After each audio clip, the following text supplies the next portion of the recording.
خب دوستان عزیز، با M1 تیراندازی کردیم و سیبلا رو هم امتحان کردیم. تیراندازی ها خیلی خوب بود. بایی که اولین باری بود. البته نوع فشنگمون هم هنوز برامون مشخص نیست که از چه فشنگی استفاده کنیم.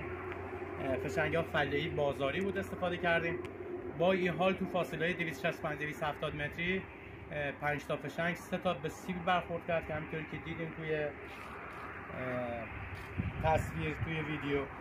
و M1 هم که دیگه ابتدای ویدیو براتون توضیح دادم که دیگه نیازی به توضیح نیست.